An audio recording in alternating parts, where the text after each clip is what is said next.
Panginoon ay purihin, ngalan niya ay dakilain.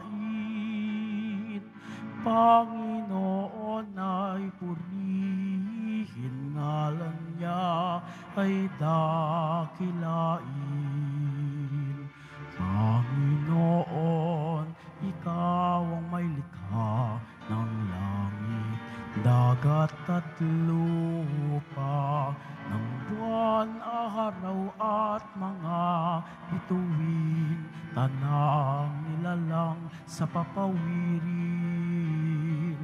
Panginoon ay purihin, ngalan niya ay dakilain. Panginoon ay purihin, ngalan niya ay dakilain. Ngalan niya ay dakilain. Sa ngalan ng Ama, ng Anak at ng Espiritu Santo. Amen. Sumainyo ang Panginoon. At sumayo rin. Mga kapatid, tayo'y tinipon ng Diyos upang sama-sama tayong mag-alay at magpasalamat sa Kanya sa pamamagitan ng ating mahal na pong Jesus Nazareno. Hilingin natin ang Kanyang awa at biyaya upang tayo'y lalong makasunod sa Kanya. Tayo ngayon ay magpakumbaba. Aminin natin ang ating mga kasalanan at tumingi tayo ng tawad sa Diyos. Panginoong Hesus, Ikaw ang daan patungo sa kaharian ng Ama. Panginoon, kaawaan mo kami. Panginoon, kaawaan mo kami. Kristo Jesus, Ikaw ang katotohanang magpapalaya sa amin. Kristo, kaawaan mo kami. Kristo, kaawaan mo kami. Panginoong Hesus, Ikaw ang aming buhay at muling pagkabuhay. Panginoon, kaawaan mo kami. Panginoon, kaawaan mo kami. Kawan tayo ng makapangyarihan Diyos, patawarin tayo sa ating mga kasalanan, at patnubayan tayo sa buhay na walang hanggan. Amen. Manalangin tayo. Ama naming makapangyarihan, ipagkalomong lagi naming ikaligayang ikaw ay paglingkuran, sapagkat walang maliwat walang kahulilip ang kasiyahan kapag sumasamba kami sa iyong kapangyarihan, nagpapairal sa tanang sanlibutan. Sa pamamagitan ni Jesucristo, kasama ng Espiritu Santo, magpasawalang hanggan. Amen. Magsiupo ang lahat. Pagbasa mula sa unang aklat ng Makabeyo. Noong mga araw na iyon, may sumipot na masamang binhi. Ito'y si Antioco Epiphanes, ang anak ni Haring Antioco. Siya'y isa lamang bihag sa Roma bago nagmana ng kaharian. Nagsimula siyang maghari ng taong 137. Noong kapanahunan ni Antioco Epiphanes, may lumitaw na mga masasamang Hudyo na ayaw sumunod sa kautusan. Bagkus ay inaakit pa ang mga mamamayan na makipagkasundo sa mga Hentil sa palibot nila. Makipagkasundo na tayo sa kanila. Wala naman tayong nahihita sa hindi pakikipagkasundo, kundi pawang kamalasan. Wika nila. Ang ganitong panukala ay nagustuhan ng marami, at ang ilan sa kanila'y agad nagpunta sa hari upang humingi ng pahintulot na sumunod sa mga tuntuning hentil. Pumayag naman ang hari. Nagtayo sila ng isang malaking palaruan sa Jerusalem, alinsunod sa kaugalian ng mga hentil. Gumawa sila ng paraan para mapawi ang bakas ng kanilang pagkatuli, at pati ang banal na tipan ay kanilang kinaligtaan. Ano pat nakiisa na sila sa lahat ng masasamang gawain ng mga hentil. Ang hari ay nagpalabas ng isang kautusan para sa buong kaharian.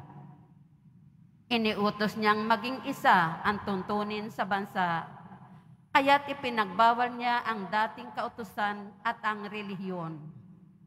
Lahat ng hentil ay sumang-ayon at marami ring Israelita ang sumunod. Naghandog din sila sa mga Diyos-Diyosan at nilabag ang araw ng pamamahinga.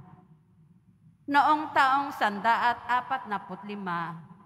12 ng buwan ng Kislev, si Haring Antioco ay nagpatayo ng kalapastangan ng walang kapantay sa altar ng pinagsusunugan ng mga hain. Nagpatayo rin siya ng mga damba ng pagano sa lahat ng lungsod sa palibot ng Judea. Kahit sa mga harap ng bahay at mga lansangan, pinagsusunog ng kamanyang ang mga tao. Lahat ng makita mga balumbon ng kautusan ng Diyos ay sinira at sinunog, at ang sinumang mahuling nagtataglay ng balumbon ng tipan o sumusunod sa kautusan ay ipinapatay. Sa kabila ng lahat ng ito, marami pa ring mga Israelita ang nanatiling tapat at hindi kumain ng anumang pagkaing marumi. Matamis pa sa kanila ang mamatay kaysa maging marumi, dahil sa pagkain ng mga hindi ipinahihintulot ng kautusan at kaysa sumuway sa banal na tipan. Marami nga ang namatay sa kanila. Katakot-takot na hirap ang dinanas ng buong Israel. Ang salita ng Diyos. Salamat sa Diyos. Poon ako'y lingapin mo, ang utos mo'y susundin ko. Poon ako'y lingapin mo, ang utos mo'y susundin ko. Nag-aapoy ang galit ko sa tuwi kong mamamalas, yaong mga masasamang lumalabag sa iyong batas. Poon ako'y lingapin mo, ang utos mo'y susundin ko. Silang mga masasama kahit ako ay gapusin, ang bigay mong mga utos ay di ko rin lilimutin. Poon ako'y lingapin mo, ang utos mo'y susundin ko. Sa sinong mang naghahangad na ako ay alipinin, iligtas mo ang lingkod mo't ang utos mo ang susundin. Poon ako'y lingapin mo, ang utos mo'y susundin ko. Palapit na ng palapit ang sa aki umuusig, mga taong walang galang sa utos mong isinulit. Poon ako'y lingapin mo, ang utos mo'y susundin ko. Iyang mga masasamay tiyak na di maliligtas, dahilan sa kautusan, hindi nila ginaganap. Poon ako'y lingapin mo, ang utos mo'y susundin ko. Nagdaramdam akong labis kapag aking namamasdan, yaong mga taong taksil na laban sa kautusan. Poon ako'y lingapin mo, ang utos mo'y susundin ko. Tumayo po ang lahat.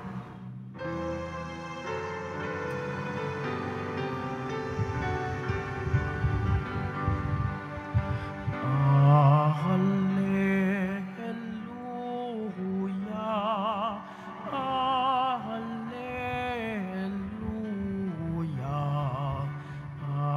hallelujah, hallelujah, hallelujah.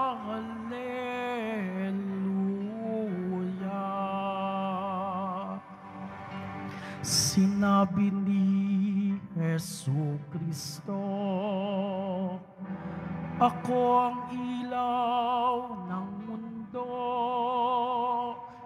at buhay ng alagad ko. Hallelujah, hallelujah,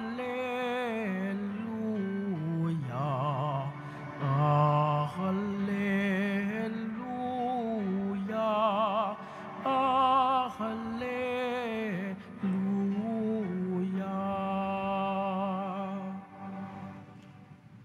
Sumainyo ang Panginoon. At sumairin. Ang mabuting balita ng Panginoon ayon kay San Lucas. Papuri sa iyo, Panginoon. Malapit na si Jesus sa Jericho, at dooy may isang lalaking bulag na nakaupo sa tabi ng daan at nagpapalimos. Nang marinig nitong nagdaraan ng maraming tao, itinanong niya kung ano ang nangyayari. Nagdaraan si Jesus na taga Nazaret, sabi nila, at siya'y sumigaw, Jesus, anak ni David, mahabag po kayo sa akin. Sinaway siya ng mga nasa unahan, ngunit lalo pa niyang nilakasan ang sigaw, anak ni David, mahabag po kayo sa akin. Kaya tumigil si Jesus at iniutos na dalhin sa kanya ang bulag. Inilapit nga ito at tinanong ni Jesus, ano ang ibig mong gawin ko sa iyo? Panginoon, ibig ko po sana'y manumbalik ang aking paningin, sagot niya. At sinabi ni Jesus, mangyari ang ibig mo. Pinagaling ka dahil sa iyong pananalig. Noon din, nakakita siya at sumunod kay Jesus at nagpasalamat sa Diyos. Nang makita ito ng mga tao, silang lahat ay nagpuri sa Diyos. Mga kapatid, ang mabuting balita ng Panginoon. Pinupuri ka namin, Panginoong Hesukristo. Magsiupo ang lahat.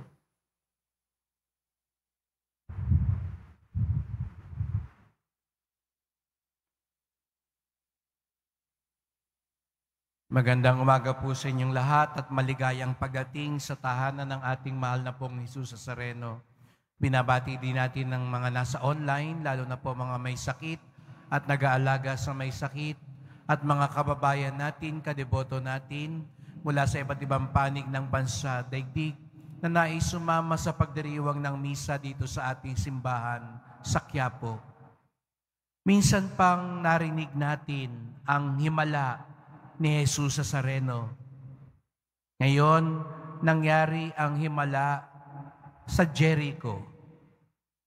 Ito ay lungsod na dinadaanan ng mga tao patungo at paalis ng Jerusalem.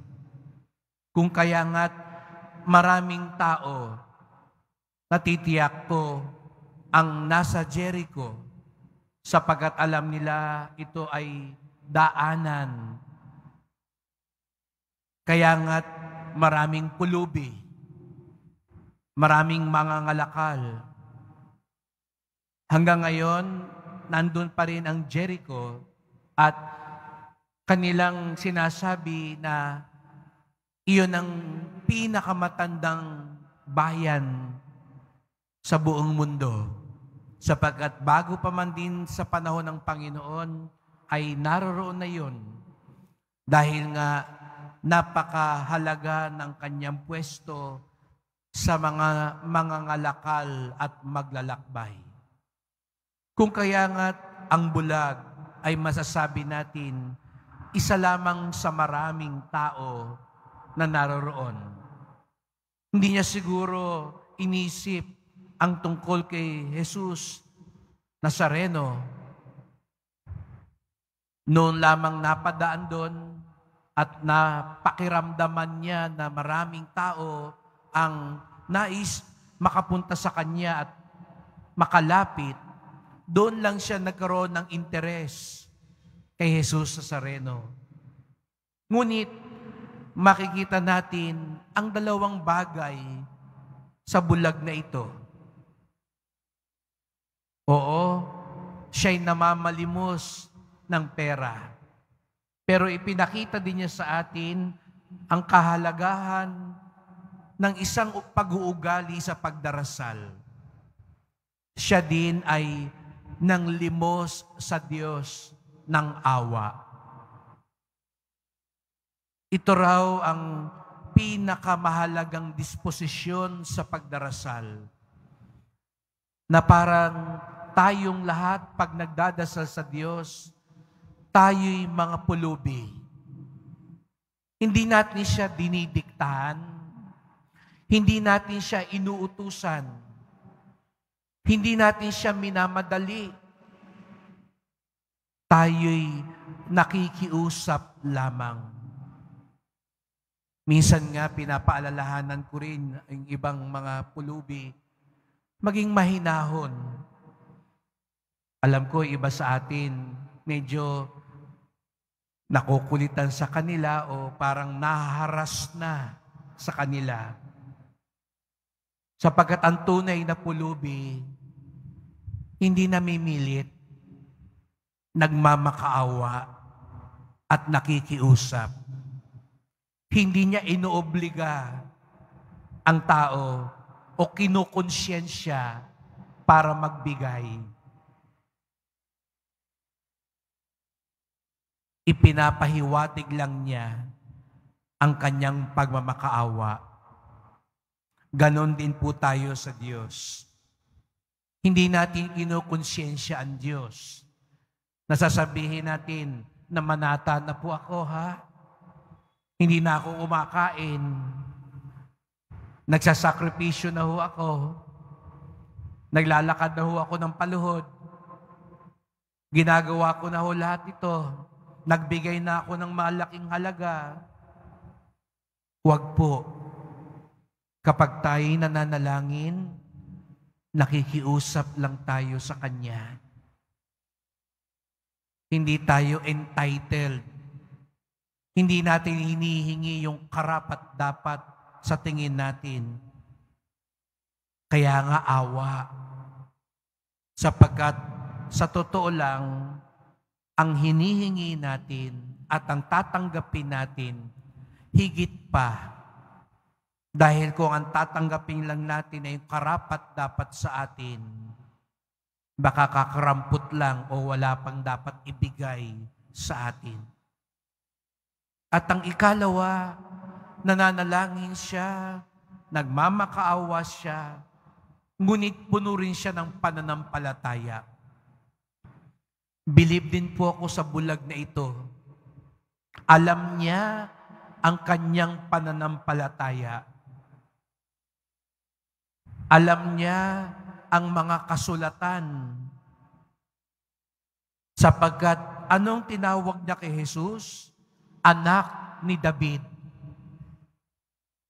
Iyon ay pagpapahayag ng pananampalataya. Sapagkat alam ng mga Hudyo, ang tagapagligtas mula sa lipi ni David. Kahit pulubi siya, nag-aaral siya sa pananampalataya. Kumbaga, alam niya yung Biblia.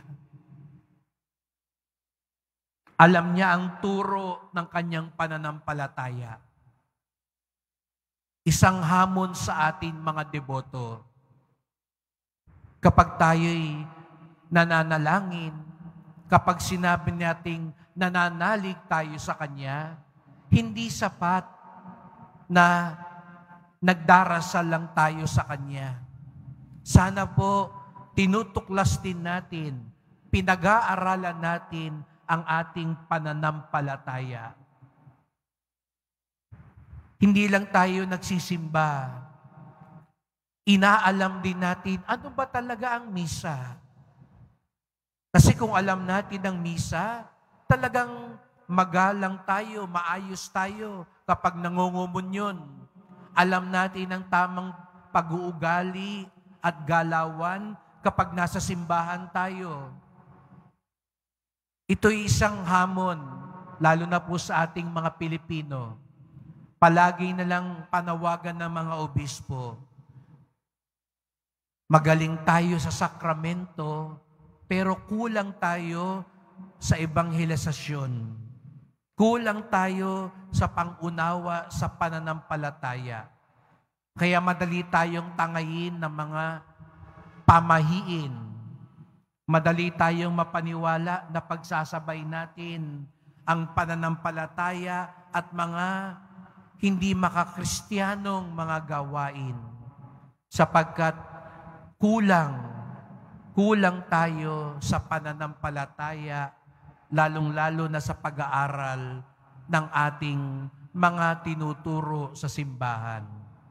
Hindi naging hadlang sa bulag ang kanyang kahirapan. upang maintindihan ang turo ng pananampalataya. Kaya nga tinawag niya si Jesus Nazareno, anak ni David.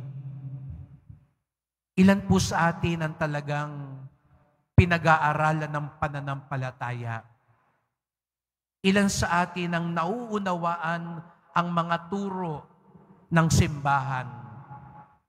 Ilan sa atin ang talagang nagbubuklat lang at pinag-aaralan ang salita ng Diyos, ang Biblia?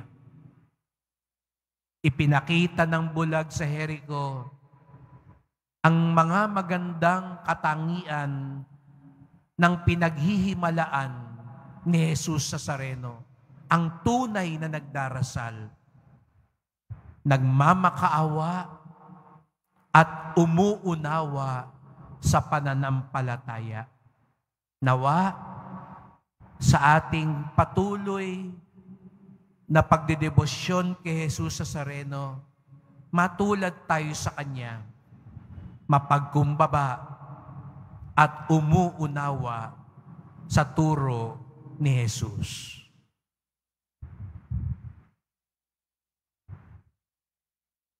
Tumayo po ang lahat.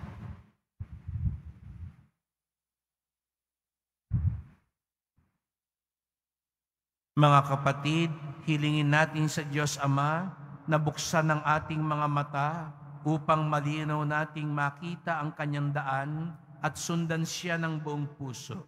Ang ating tugon, Panginoon, sinagan mo kami ng iyong liwanag. Panginoon, sinagan mo kami ng iyong liwanag. Ang mga pinuno ng simbahan sa pamamagitan ng kanilang huwarang pamumuhay, naway maipakita sa atin ang daan patungo sa kaharian ng Diyos Amang nasa langit. Manalangin tayo.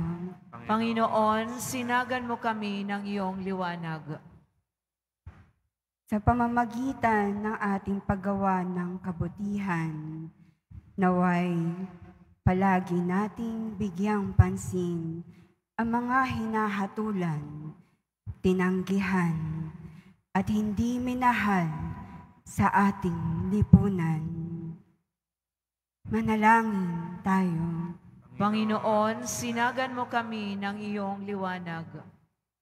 Katulad ng bulag ng Jericho, tayo naway magkaroon ng matatag na pananalig sa nakapagpapagaling na presensya ni Jesus at sundan siya sa daan ng buhay.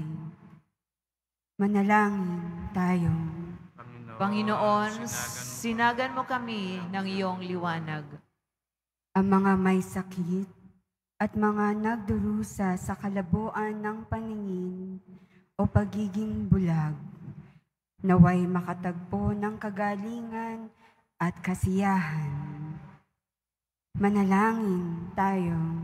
Panginoon, sinagan mo kami ng iyong liwanag. Ang mga yumao, naway tumanggap ng walang hanggang kapayapaan at liwanag sa kaluwalhatian ng kaharian ng Diyos. Manalangin tayo. Panginoon, sinagan mo kami ng iyong liwanag. Ama naming nasa langit, punuin mo kami ng iyong pagmamahal at pawiin mo ang kadiliman sa aming buhay upang mabuhay kami sa liwanag ni Kristo, ang iyong anak na nabubuhay at naghahari kasama mo ngayon at magpakailanman. Amen. Magsiupo ang lahat.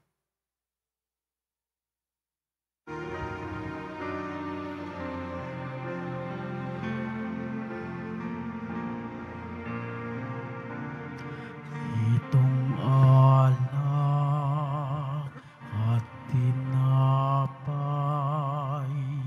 ay handog sa'yo, Ama. Ito'y bunga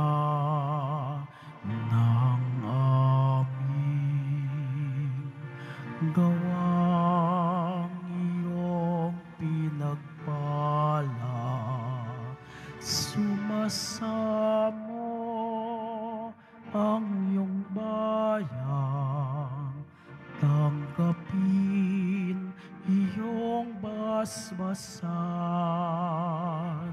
nang sa amin maging tunay na katawan at dugo ng iyong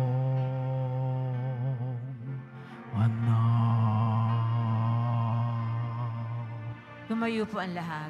Manalangin kayo mga kapatid upang ating paghahain ay kalugdan ng Diyos Amang makapangyarihan. Tanggapin nawa ng Panginoon itong paghahain sa iyong mga kamay sa kapurihan niya at karangalan sa ating kapakinabangan at sa buong sambayanan niyang banal. Ama naming lumikha, ipagkaloob mo ang iyong masintahing pagtingin sa aming mga alay upang ang kagandahang loob mo ay aming makamtan at ang bunga ng walang hanggang pag-iral ay aming mapakinabangan sa pamamagitan ni Jesucristo kasama ng Espiritu Santo magpasawalang hanggan. Amen. Sumainyo ang Panginoon. At sumaiyo rin. Itaas sa Diyos ang inyong puso at diwa. Itinaas na namin sa Panginoon. Pasalamatan natin ang Panginoong ating Diyos. Marapat na siya ay pasalamatan. Ama naming makapangyarihan, tunay ngang marapat na ikaw ay aming pasalamatan. Pinagbibigyan mong ito'y aming maihayag, kahit na ito'y walang anumang maidaragdag, sa kadakilaang sa iyo ay likas. Sa pagpupuri namin ang nakikinabang, ay kami ring iyong pinakikiharapan sa pamamagitan ng iyong anak na minamahal. Kaya kaisa ng mga anghel nagsisiawit ng papuri sa iyo, nang walang humpay sa kalangitan, kami nagbubunyi sa iyong kadakilaan. Santo, Santo, Santo, Panginoong Diyos ng mga hukbo, napupuno ang langit at lupa ng kadakilaan mo, o sana sa kaitaasan. Pinagpala ang naparirito sa ngalan ng Panginoon, o sana sa kaitaasan. Lumuhod ang lahat. Ama naming banal, ikaw ang bukal ng tanang kabanalan.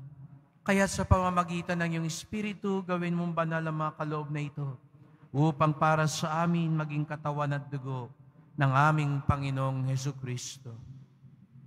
Bago niya pinagtiis ang kusang loob na maging handog, hinawakan niya ang tinapay, pinasalamatan kanya, pinaghati-hati niya yun, iniabot sa kanyang mga alagad at sinabi, tanggapin ninyong lahat ito't kanin. Ito ang aking katawan na ihahandog para sa inyo.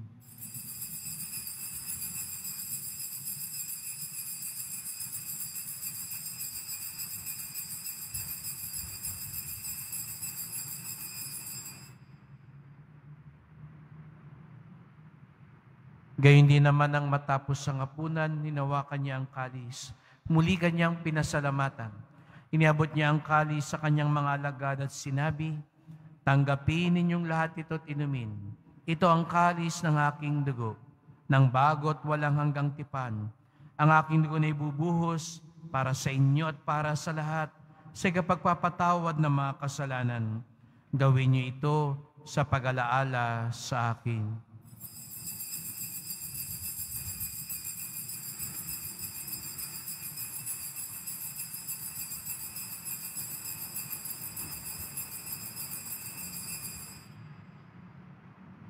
Tumayo ang lahat. Ipagbunyi natin ang misteryo ng pananampalataya. Si Kristo ay namatay, si Kristo ay nabuhay, si Kristo ay babalik sa wakas ng panahon. Ama, ginagawa namin ngayon ang pag-alaala sa pagkamatay at muling pagkabuhay ng iyong anak. Kaya tinalay namin sa iyo ang tinapay nagbibigay buhay at ang kalis na nagkakaloob ng kaligtasan. Kami nagpapasalamat dahil kami yung minarapat na tumayo sa harap mo para maglingkod sa iyo. Isinasamo namin kaming magsalo-salo sa katawan at dugo ni Kristo ay mabuklod sa pagkakaisa sa pamamagitan ng Espiritu Santo. Ama, lingapin mong yung simbahang laganap sa buong daigdig. Puspusin mo kami sa pag-ibig kaysa ni Francisco naming Papa, ni Jose naming Obispo, at ng Tanang Kaparian. Alalahanin mo rin ang mga kapatid naming nahimlay na may pag-asang sila'y muling mabubuhay. Gayon din ang lahat ng mga pumanaw. Kawan mo sila at patuloyin sa iyong kaliwanagan. Kawan mo pagindapating kaming lahat na makasalo sa iyong buhay na walang wakas, kaysa ng mahal na Birheng Maria, Ina ng Diyos, ng kabiyak niyang pusong si San Jose, ni San Juan Bautista at lahat ng mga banal na namuhay dito sa daigdig ng kalugod-lugod sa iyo, maipagdiwang nawa namin ang pagpupuri sa ikararangal mo sa pamamagitan ng iyong anak na aming Panginoong Hesukristo. Sa pamamagitan ni Kristo, kasama niya at sa Kanya, ang lahat ng parangal at papuri ay sa iyo, Diyos Amang makapangyarihan, kasama ng Espiritu Santo, magpasawalang hanggan. Amen. Sama-sama tayong tumawag sa ating Ama sa langit. Ama namin, sumasalangit ka. Sambahin ang ngalan mo, mapasa amin ang kaharian mo, sundin ang loob mo dito sa lupa para nang sa langit. Bigyan mo kami ngayon ng aming kakanin sa araw-araw at patawarin mo kami sa aming mga sala para ng pagpapatawad namin sa nagkakasala sa amin at huwag mo kaming ipahintulot sa tukso at iadya mo kami sa lahat ng masama. Hinihiling namin kami adya sa lahat ng masama, pagkalooban ng kapayapaan araw-araw, iligtas sa kasalanan, ilayo sa lahat ng kapahamakan, samantalang aming pinananabikan ang dakilang araw ng pagpapahayag ng tagapagligtas namin si Jesucristo. Sapagkat iyo ang kaharian at ang kapangyarihan at ang kapurihan magpakailanman. Amen. O Panginoong Jesucristo, sinabi mo sa iyong mga apostol at ngayon sinasabi mo sa amin lahat dito, kapayapaan ang iniiwan ko sa inyo, ang aking kapayapaan ay binibigay ko sa inyo. Tunghayan niyo pong aming pananampalataya, huwag pong aming mga kasalanan. Turuan niyo po kaming magdasal ng dalisay at wagas. Pagkalooban niyo po kami ng kapayapaan at pagkakaisa ayon sa iyong kalooban, kasama ng Espiritu Santo, magpasawalang hanggan. Amen. Ang kapayapaan ng Panginoon ay laging sumainyo. At sumaiyo rin. Magbigayan kayo ng kapayapaan sa isa't isa. Kordero ng Diyos na nag-aalis ng mga kasalanan ng sanlibutan, maawa ka sa amin. Kordero ng Diyos na nag-aalis ng mga kasalanan ng sanlibutan, maawa ka sa amin. Kordero ng Diyos na nag-aalis ng mga kasalanan ng sanlibutan, ipagkaloob mo sa amin ang kapayapaan. Lumuhod ang lahat.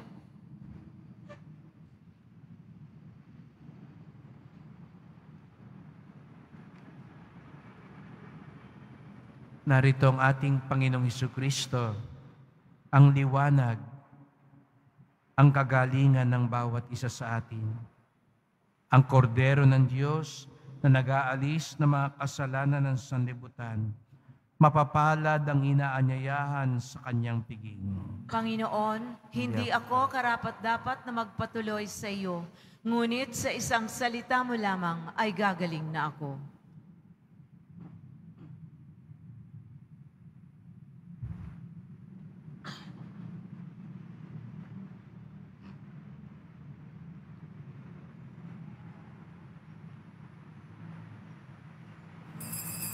Para sa lahat ng tatanggap ng banal na komunyon, sasagot po tayo ng amen pagkasabi ng pari ng lay minister ng katawan ni Kristo at isubo agad sa bibig bago malis sa harapan ng pari o lay minister. Sumunod po tayo. Maraming salamat po.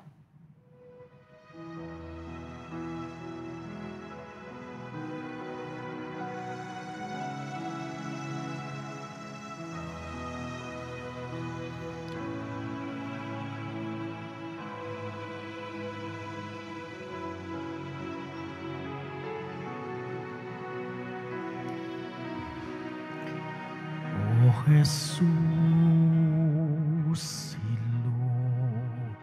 silumin mo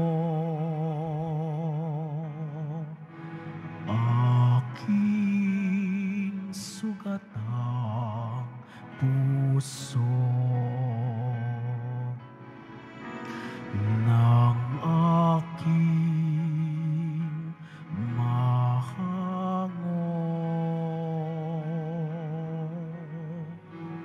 kapwa ko kasi bigo,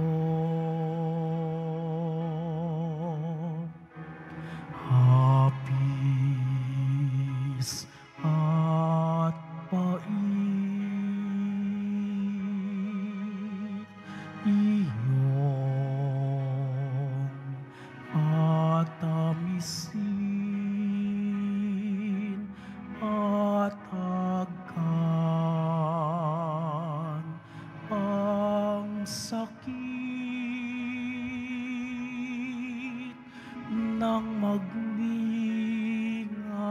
ang rikit. O Jesus, silugin mo aking sugatang puso ng aking mahango.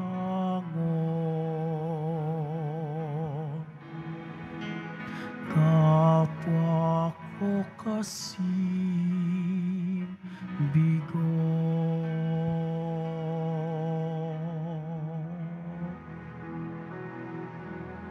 Announcement. Available na po ang opisyal na kalendaryo para sa taong 2024 ng ating parokya. Sa mga nagnanais bumili, maaari kayong magtungo sa ating parish office at ito po ay nagkakahalaga ng 80 pesos. May karagdagang discount sa bulk orders. Available pa rin po ang ating mga All Souls envelope. Sa mga nagnanais, maaari kayong kumuha malapit sa mga pintuan ng ating simbahan o sa information guard. Isulat lamang po ang mga pangalan ng mga kamag-anak, kaibigan at mga kakilalang namayapa o sa makabilang buhay na. At sa buong buwan ng Nobyembre, ito po ay ating isasama sa lahat ng mga misa na nagaganap sa ating simbahan. Pagkatapos ng misa, wiwisikan po ang lahat ng banal na tubig. Pinakikiusapan ng lahat na manatili lamang muna sa inyong mga lugar. Sa Quezon Boulevard o sa Plaza San Juan lamang ang labasan lang lahat. Sumunod po tayo. Maraming salamat po sa inyong pagdalaw at pagsisimba sa Basilica Menor at pambansang dambana ng Itim Nazareno. Tumayo na po ang lahat. Manalangin tayo.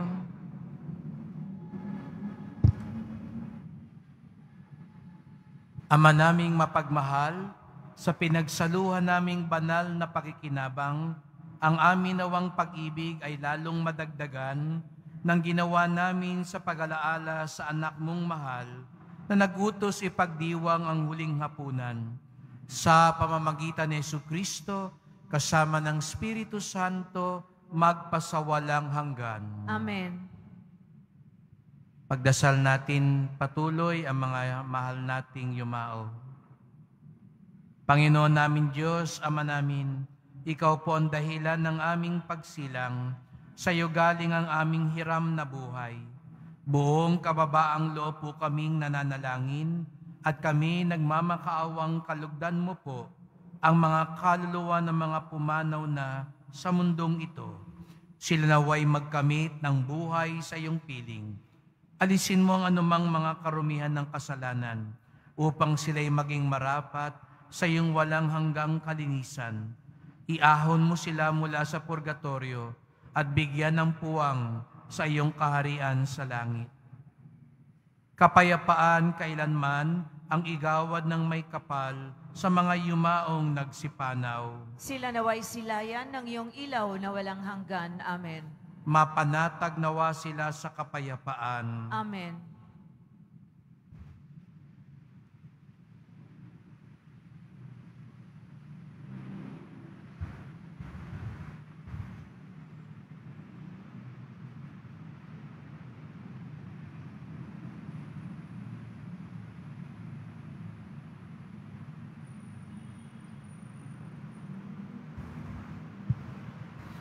Salamat po sa inyong pagpunta dito sa Quiapo. Ingat po kayo sa pag-uwi. Salamat sa mga naglingkod sa misa at sa inyong tulong sa simbahan. pamisa, love offerings, online donations, sa mga tumutulong po sa pagpapagawa, pagdilinis ng ating simbahan. Marami pa ho tayong kailangan gawin, kaya sana po marami pa rin ang tumulong paghanda natin sa kapistahan at sa deklarasyon bilang pambansang dambana ni Jesus Nazareno. At salamat din po sa mga nagdadala ng bigas, delata at iba pang pang-ayuda. Ang ating debosyon sa Poong Nazareno ay nagtuturo sa atin magmalasakit sa ating kapwa. Ang dalisay na dasal ay nagmumula sa isang pusong nagmamakaawa, puno ng pagpapakumbaba, sa isang pusong nananalig, alam ang pananampalataya. Sumainyo ang Panginoon. At sumairin. Mahal na pong Jesus Nazareno, inihayag mo sa pamamagitan ng krus ang walang maliw na pag-ibig ng Diyos sa sangkatauhan. Pakinggan mo ang kahilingan ng iyong angka na nagsusumamo sa iyo. Makamtanawa nilang iyong katugunan at tanggapin ang kasagutan ng may utang na loob na tinatanaw. Basbasan din po ninyo ang dala nilang mga imahin at dasalan. Sa pamamagitan ng bendisyon na ito, naway maalala nila mga pangako sa binyag, na ikaw ang kanilang iibigin at paglilingkuran bilang Panginoon, magpasawalang hanggan. Amen. At pagpalain kayong lahat ng makapangyarihang Diyos, Ama, Anak, at Espiritu Santo. Amen. Humayo kayong mapayapa, taglay ang pag-ibig ng Poong Jesus Nazareno. Salamat sa Diyos.